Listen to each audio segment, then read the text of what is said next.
Halo adik-adik yang dikasihi Tuhan, apa kabarnya? Kakak berharap adik-adik semua dalam keadaan sehat dan baik ya.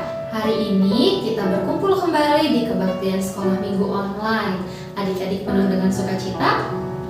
Harus ya adik-adik, seperti lagu yang tadi kita nyanyikan, kita bersukacita, sukacita kita penuh. Karena apa adik-adik? Karena kasih dan anugerah Tuhan tidak pernah habis di dalam hidup kita. Adik-adik, kita mau lanjut untuk memuji dan menyembah Tuhan. Sebelumnya kita bersatu di dalam doa dulu ya adik-adik. Mari kita bersatu di dalam doa. Tuhan Yesus, terima kasih untuk kasih dan anugerah-Nya Tuhan yang tidak pernah habis di dalam hidup kami dari dulu, sekarang, hingga selamanya. Tuhan, kami rindu datang ke hadirat-Mu Tuhan. Kami mau memuji dan menyembah Engkau. Kami mau mendengarkan firman-Mu. Urapi hati setiap kami ya Tuhan. Biarlah kami boleh sungguh-sungguh di dalam ibadah hari ini. Biarlah kami boleh berikan yang terbaik untuk Engkau. Tuhan, pimpin ibadah kami hari ini dari awal, pertengahan, hingga akhir. Di dalam nama Tuhan Yesus kami berdoa dan mengucap syukur. Amin.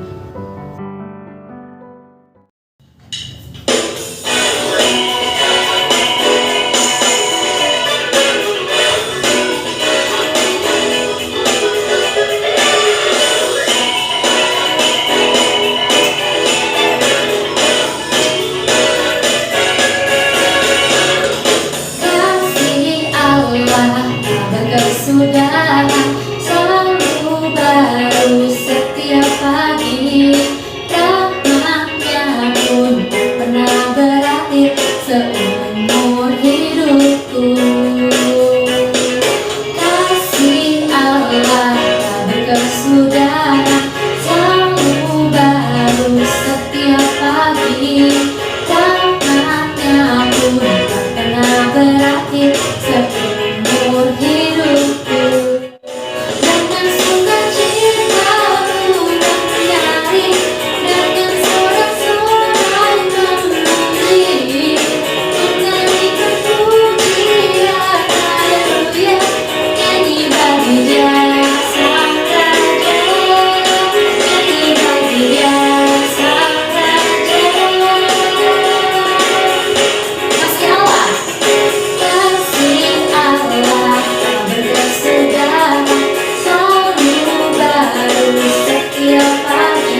Adik-adik, ibadah sore ini bertemakan memohon belas kasihan Tuhan. Bahan Alkitabnya diambil dari Nehemia 1 ayat 1 sampai Nehemia 2 ayat 8. Sebagai ayat super minggu ini dan sekaligus menjadi ayat hafalan, diambil dari Mazmur 51 ayat 3a. Demikianlah firman Tuhan. Kasihanilah aku ya Allah menurut kasih setiamu, hapuskanlah pelanggaranku menurut rahmatmu yang besar.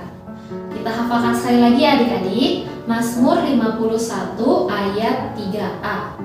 Kasihanilah aku ya Allah menurut kasih setiamu, hapuskanlah pelanggaranku menurut rahmatmu yang besar. Adik-adik, sebentar lagi kita akan mendengarkan firman Tuhan yang dibawakan oleh Kak Kristi. Sebelum kita mendengarkan firman Tuhan, kita mau sama-sama menyiapkan hati kita. Kita mau angkat satu pujian yang berjudul Ku Ada.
bersatu di dalam doa. Yes Tuhan, kami percaya bahwa kasih anugerahnya Tuhan ada buat kami sepanjang hidup kami. Terima kasih Tuhan, Engkau Allah yang baik, Engkau Allah yang selalu berada bersama-sama dengan kami. Tuhan, sekarang kami mau belajar untuk duduk diam di dalam hadirat-Mu Tuhan. Kami mau mendengarkan isi hati-Mu. Tuhan, biarlah kami mau sama-sama menyiapkan hati kami ya Tuhan sebelum mendengarkan firman-Mu. Berbicaralah ya Tuhan, kami siap mendengarkan. Amin.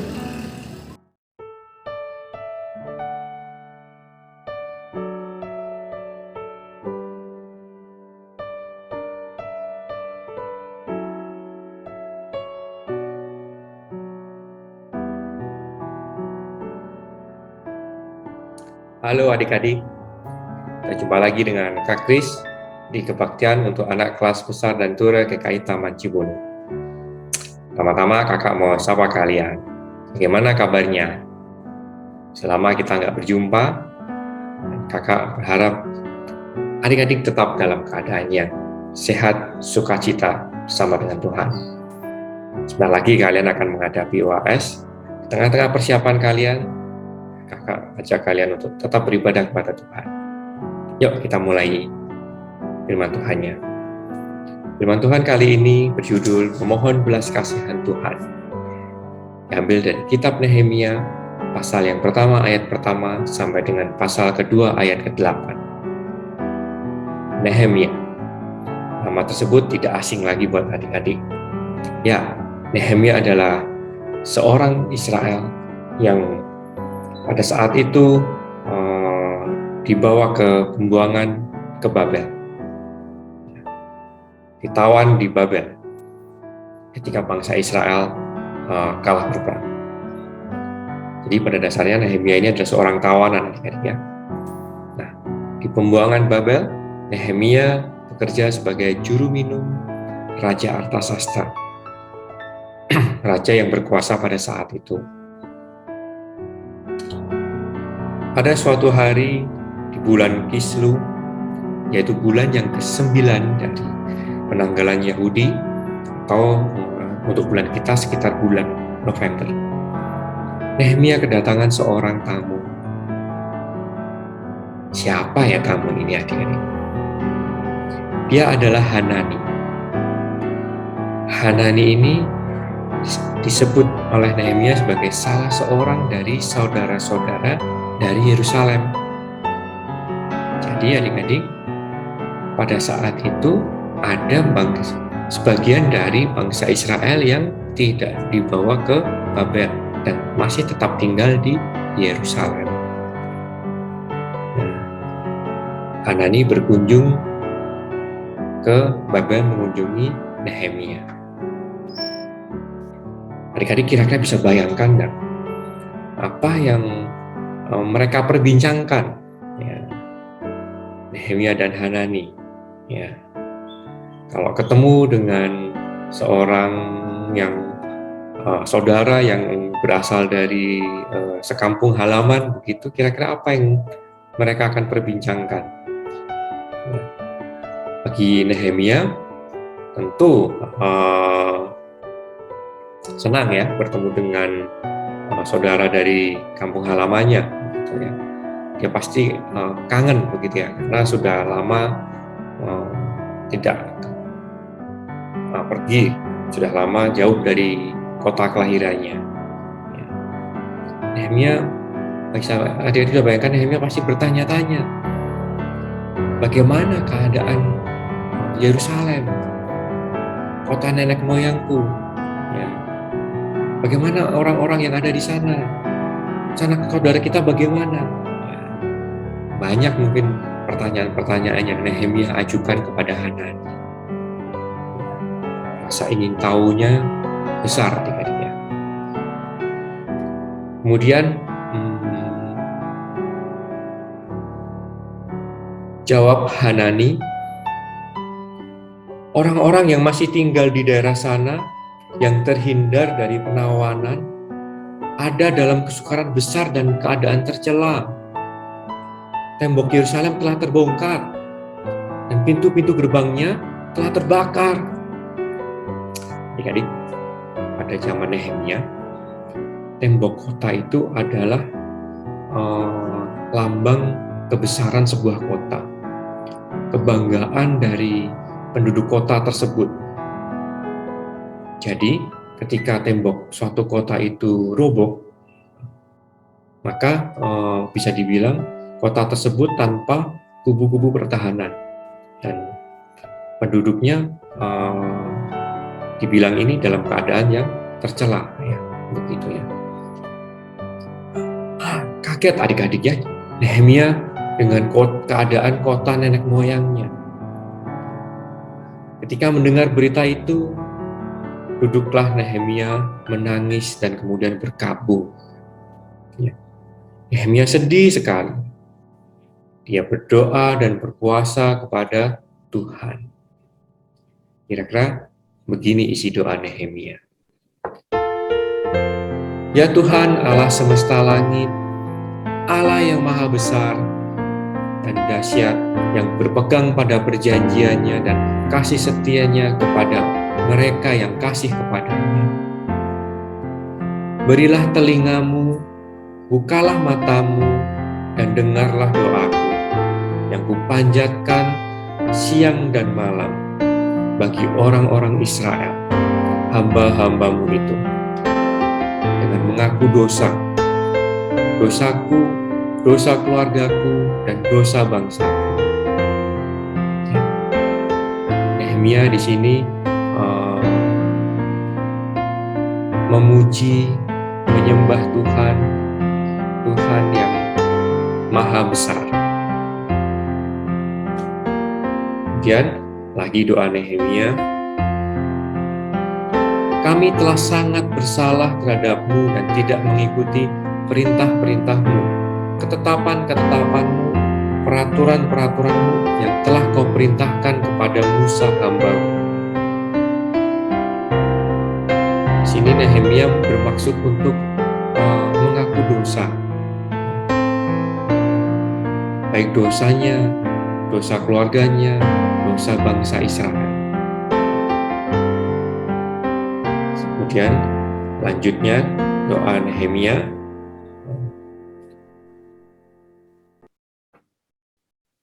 berisi permohonan kepada Tuhan, yaitu di ayatnya yang ke-11. Ya Tuhan, berilah telinga kepada doa hamba-Mu ini dan kepada doa hamba-hamba-Mu yang rela dan takut akan nama-Mu, dan biarlah hamba-Mu ini berhasil hari ini dan mendapat belas kasihan dari orang ini. Doa yang sama ini dipanjatkan terus-menerus setiap hari kepada Tuhan oleh Nehemia. Biarlah hamba-Mu ini berhasil hari ini dan mendapat belas kasihan dari orang ini. Ya. Maksudnya mendapat belas kasihan dari raja. Gitu. Kira-kira kapan ya Nehemia mendapatkan jawaban dari doa-doanya tersebut? Berapa lama Nehemia mendoakan?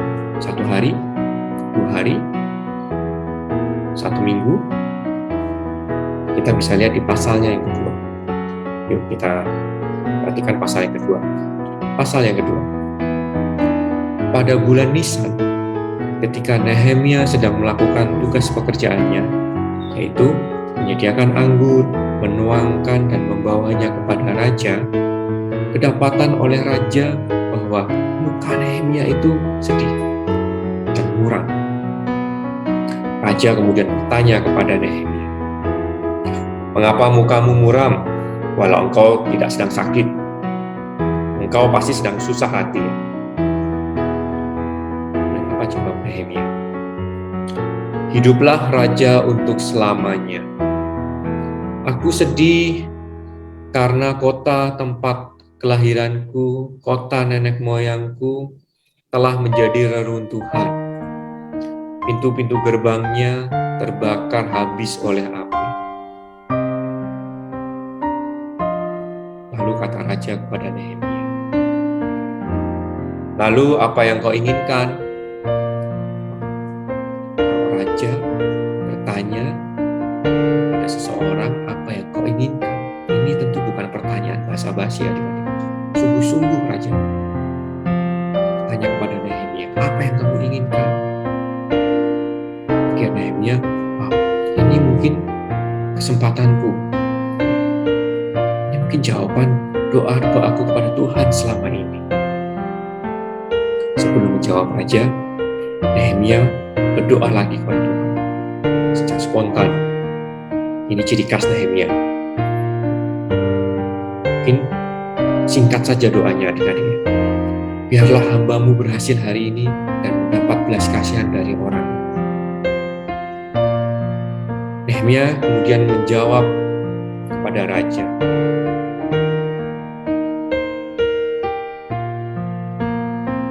Jika raja menganggapku baik dan berkenan, utuslah aku ke Yehuda, ke kota pekuburan nenek moyangku, supaya aku membangunnya kembali. Pertama, Nehemia minta kepada raja supaya dia diutus ke Yehuda, ke Yerusalem, untuk membangun kota tersebut. Dan singkat cerita, raja bertanya kepada Nehemia kira-kira berapa lama, dan kemudian Nehemia kasih tahu berapa lama, dan raja mengizinkan. Ya. Sudah sampai di situ? Enggak, adik-adik. Permohonan Nehemia yang kedua kepada raja,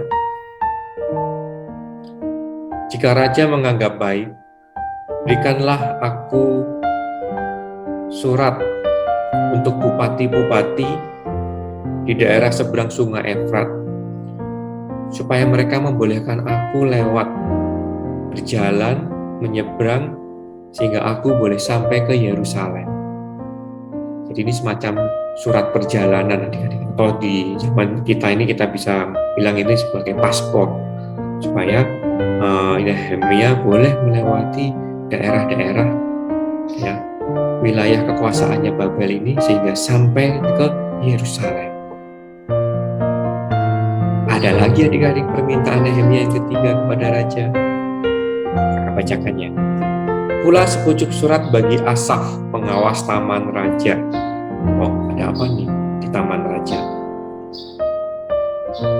Supaya Asaf memberi aku kayu untuk memasang balok-balok pada pintu-pintu gerbang untuk tembok kota Yerusalem.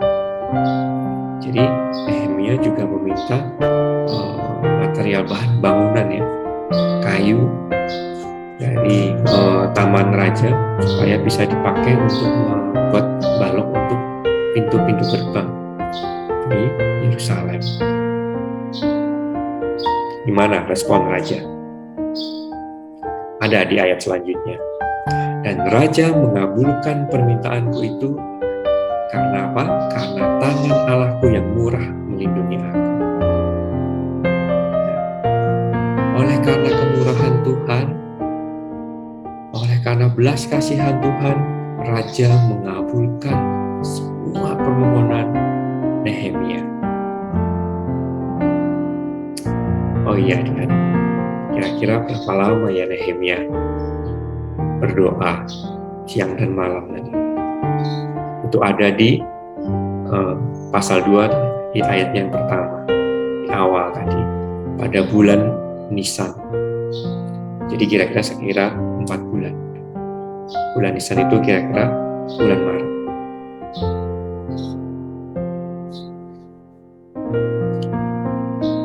Pelajaran apa yang bisa kita ambil dari cerita Nehemia tadi? Setidaknya ada 3 hal yang kakak catat. Yang pertama, berdoalah dengan tidak jemu atau bosan. Siang dan malam meminta kepada Tuhan tiada henti. Seperti Nehemia. Dia mendoakan hal yang sama terus-menerus, siang dan malam. Dan doanya itu selalu ada pujian dan penyembahannya kepada Tuhan. Di dalam doanya ada pengakuan dosanya kepada Tuhan, baik itu dosanya sendiri, dosa keluarganya, dan juga dosa bangsanya itu dibawa terus Nehemia kepada Tuhan. Dan diakhiri dengan permohonan yang sama juga kepada Tuhan. Biarlah hambamu berhasil hari ini dan mendapat belas kasihan dari orang ini. Jadi selalu Nehemia berharap hari ini disertai oleh Tuhan, dibuatnya berhasil. Itu dilakukan terus-menerus oleh Nehemia. Yang kedua, selalu siap sedia untuk berdoa dalam situasi apapun.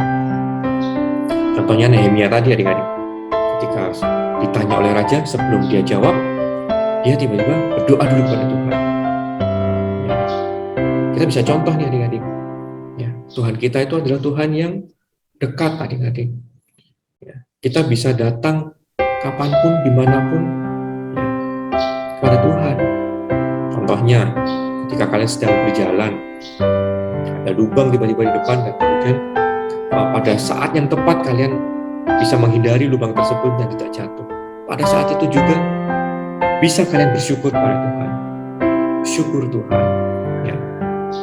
Tuhan sudah lewatkan aku dari masalah.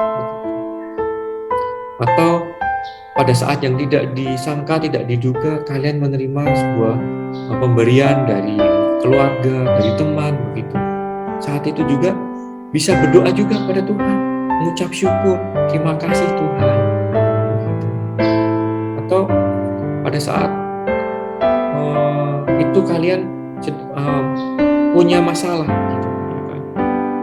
Kalian sedang menghadapi persoalan yang menurut kalian berat.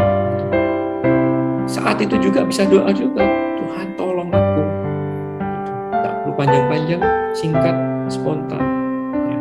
Itu pelajaran yang kedua yang bisa kita ambil dari Nehemia. Yang ketiga, setiap permohonan kita bukanlah hal yang mustahil bagi Tuhan. Jadi begini adik-adik, bagi Tuhan itu ya, tidak ada hal yang terlalu kecil untuk bisa kita minta kepada Tuhan, atau terlalu besar sehingga kita merasa tidak layak untuk memintanya kepada Tuhan. Apapun permohonan kalian, besar kecil, menurut kalian itu hal yang mudah atau sulit, bawalah semua itu kepada Tuhan. Ya. Karena Tuhan kita ini adalah Tuhan yang penuh dengan belas kasihan adik-adik. Ya, ada 3 hal yang bisa kita petik dari cerita Nehemia. Yang pertama, berdoa dengan tidak jemu. Yang kedua, selalu siap berdoa dalam situasi apapun. Yang ketiga, setiap permohonan kita bukanlah hal yang mustahil bagi Tuhan. Kiranya firman Tuhan hari ini boleh memberkati adik-adik, memberikan harapan yang baru buat adik-adik. Amin. Ayat super diambil dari Mazmur 51 ayat ketiga. Begini bunyinya. Kasihanilah aku ya Allah menurut kasih setiamu, hapuskanlah pelanggaranku menurut rahmat-Mu yang besar. Yuk kita baca bersama-sama ya. Mazmur 51 ayat ketiga. Kasihanilah aku ya Allah menurut kasih setiamu, hapuskanlah pelanggaranku menurut rahmat-Mu yang besar.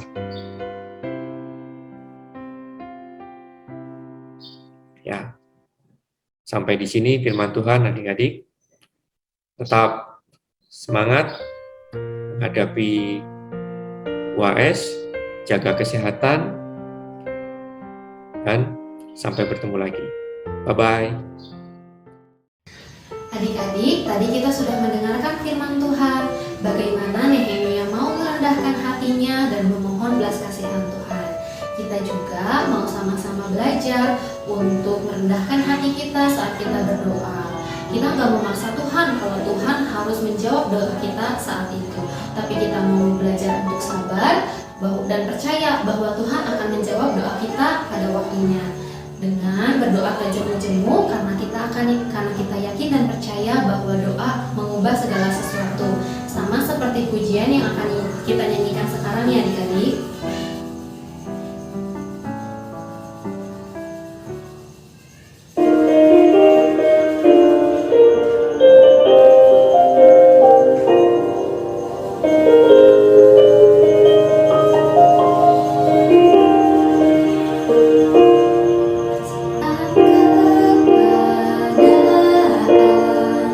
Di sekelilingku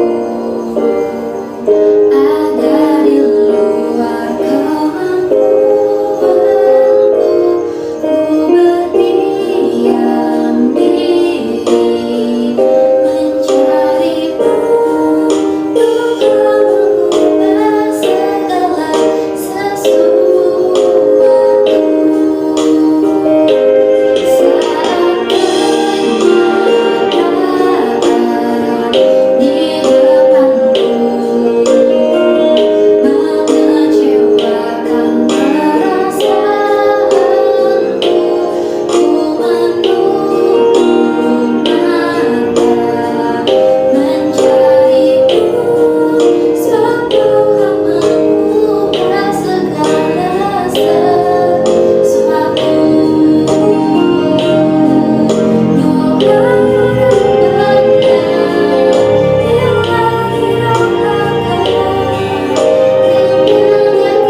persembahan adalah bagian dari ibadah. Sekarang kita mau sama-sama mengumpulkan persembahan. Adik-adik boleh memasukkannya ke dalam amplop atau boleh minta tolong kepada papa mama untuk mentransfer ke rekening gereja. Sekarang kita mau sama-sama berdoa untuk persembahan dan penutup ya adik-adik. Mari kita bersatu di dalam doa. Tuhan Yesus, terima kasih untuk berkat-Mu setiap hari kepada kami. Kami mau bersyukur untuk itu Tuhan. Kami mau mengumpulkan persembahan kami. Biarlah persembahan kami dapat berguna hanya untuk memuliakan nama Engkau. Tuhan, terima kasih untuk firman yang boleh kami dengar. Bantu kami Tuhan, ajar kami menjadi anak-anak-Mu yang mau merendahkan hati saat kami berdoa Tuhan. Mohon belas kasihan Engkau, ajarkan kami menjadi anak-anak yang taat dan percaya bahwa Tuhan akan menjawab setiap doa kami pada waktunya Tuhan. Kami percaya ya Tuhan bahwa tidak ada yang mustahil di dalam Engkau. Tuhan, ajarkan kami juga menjadi anak-anak-Mu yang mau dipakai Engkau Tuhan. Kami mau berdoa untuk orang-orang di sekitar kami Tuhan. Kami tidak mau menjadi anak-anak yang egois, tapi kami mau ingat semua teman-teman kami maupun keluarga-keluarga kami ya Tuhan saat kami berdoa. Tuhan, tak lupa juga untuk Indonesia, kami mau berdoa Tuhan untuk pemerintah yang ada. Biarlah Tuhan yang memberikan pemerintah hikmat ya Tuhan dalam setiap pengambilan keputusan. Tuhan, biar Tuhan memakai Indonesia menjadi negara yang lebih makmur ya Tuhan, menjadi negara yang lebih dipakai Tuhan lagi Tuhan. Begitu juga dengan virus yang ada ya Tuhan, biar virus ini segera berlalu dan kami boleh kembali ya Tuhan beraktivitas seperti dahulu lagi ya Tuhan. Thank you Tuhan untuk kebaktian hari ini. Kami mau serahkan sisa hari ini ke dalam tangan Engkau. Di dalam nama Tuhan Yesus kami berdoa dan mengucap syukur. Amin. Kasih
Selamat hari Minggu adik-adik.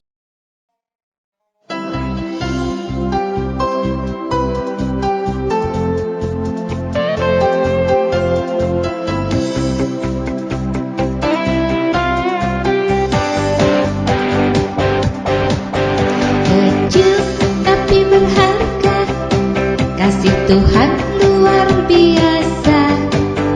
Tuhan telah membuatku berharga, tak lagi dipandang hina. Karena semua berharga di mata Tuhan, di mata Papa dan Mama. Aku dan kamu sungguh berharga. Kecil tapi berharga, kasih Tuhan luar biasa. Tuhan